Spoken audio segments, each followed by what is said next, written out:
setelah melakukan beberapa tahap ini, aku mendapatkan banyak hal-hal yang positif. Ya, selain bisa menggunakan pasporku kembali untuk ke luar negeri, dan aku mendapatkan pendidikan-pendidikan dari pelatihan, dan mendapatkan sertifikat dan uang intensif, aku bisa mendapatkan sertifikat bahasa Inggris yang bisa aku gunakan untuk ke tahap selanjutnya dari tujuan yang udah aku rencanakan sebelumnya, guys. Nah, jadi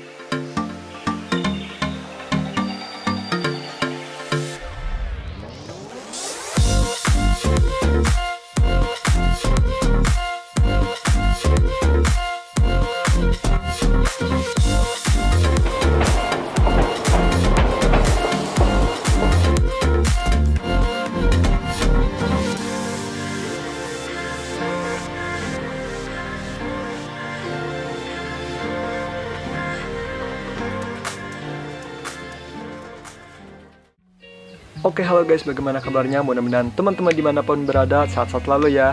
Oke, sekarang aku udah ganti angle nih biar nggak ngebosenin ya. Aku kan mau ngelanjutin video yang tadi sebelumnya udah dibahas ya, mengenai 3 hal yang harus teman-teman lakukan sebelum teman-teman pergi magang ke Jepang.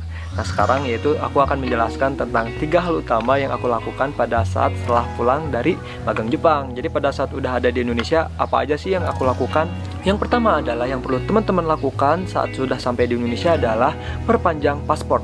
Nah, jadi buat teman-teman, apalagi yang terkhususnya teman-teman yang akan berangkat lagi ke Jepang, teman-teman harus memperpanjang paspor terlebih dahulu.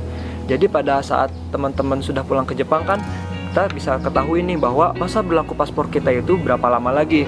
Nah, kebetulan pada saat itu aku pulang di bulan Februari dan masa berlaku pasporku itu sampai tanggal 24 Mei. Jadi aku harus langsung cepat-cepat untuk memperpanjang paspor, sampai aku harus pergi ke Sukabumi untuk memperpanjang paspor.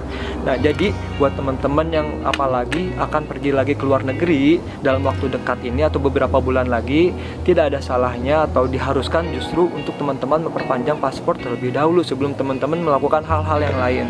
Karena menurutku ini adalah sesuatu hal yang penting.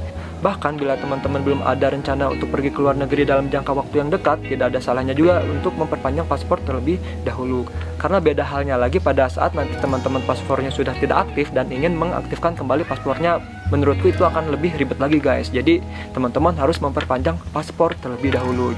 Yang kedua yang aku lakukan setelah pulang dari Jepang, setelah aku memperpanjang paspor, yang aku lakukan adalah mendaftar prakerja. Jadi secara tidak langsung pada saat kita sudah pulang ke Indonesia, kita posisinya sudah tidak bekerja. Jadi yang aku lakukan adalah mendaftar prakerja.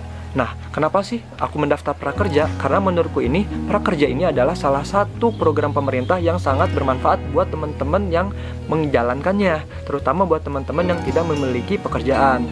Nah, jadi pada saat aku sudah pulang ke Indonesia dan aku sudah tidak bekerja, dan sebelum aku menjalankan rencana-rencanaku selanjutnya, yaitu aku sambil mendaftar prakerja. Ada beberapa keuntungan yang bisa kita dapatkan dari mengikuti program prakerja ini guys. Yang pertama adalah kita bisa mendapatkan pelatihan yang sangat bermanfaat dari program prakerja ini. Jadi pada saat kita mendaftar prakerja dan kita sudah diterima, kita akan mendapatkan uang virtual sebesar 1 juta rupiah. Nah, uang 1 juta rupiah ini kita bisa gunakan dengan membeli pelatihan-pelatihan yang tersedia guys. Nah, jadi di sini teman-teman bisa memilih pelatihan yang sesuai dengan minat teman-teman. Nah, misalkan teman-teman tertarik di bagian keuangan, nah teman-teman bisa mengikuti pelatihan di bagian keuangan. Dan ada juga pelatihan-pelatihan mengenai memasak, mengenai manajemen, dan lain sebagainya. Dan menurutku ini sangat bermanfaat sekali. Teman-teman bisa meluangkan atau menggunakan waktu senggang teman-teman pada saat sudah pulang dari Jepang itu untuk mengikuti pelatihan-pelatihan tersebut.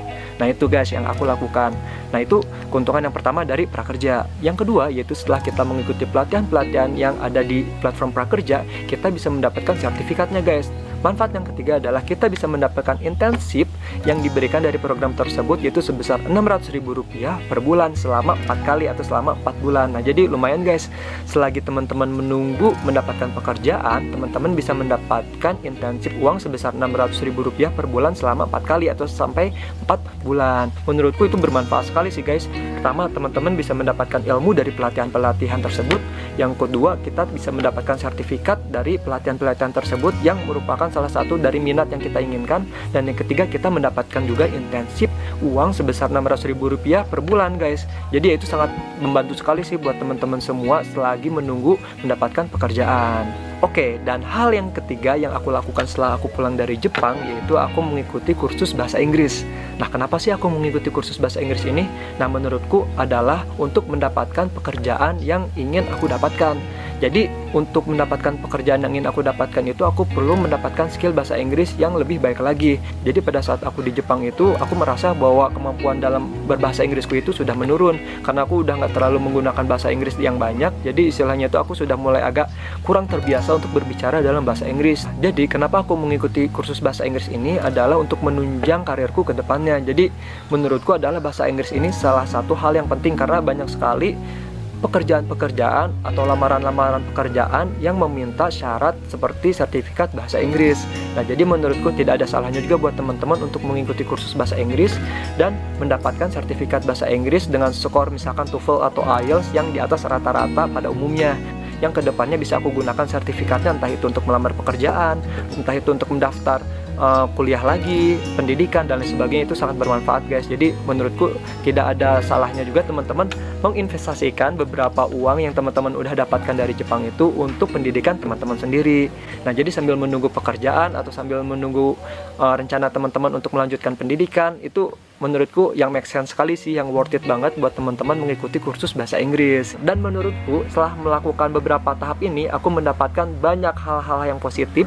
Ya, selain bisa menggunakan pasporku kembali untuk ke luar negeri, dan aku mendapatkan pendidikan-pendidikan dari pelatihan dan mendapatkan sertifikat dan uang intensif, aku bisa mendapatkan sertifikat bahasa Inggris yang bisa aku gunakan untuk ke tahap selanjutnya dari tujuan yang udah aku rencanakan sebelumnya guys. Nah, jadi di video selanjutnya aku akan menceritakan tentang salah satu tujuan besar aku yang telah aku capai pada saat udah pulang dari Jepang. Nah, oke guys, mungkin untuk video kali ini aku cukupkan sampai sini dulu. Untuk next videonya aku akan ceritakan lagi tentang hal-hal yang menurutku itu bisa bermanfaat untuk teman-teman kaji.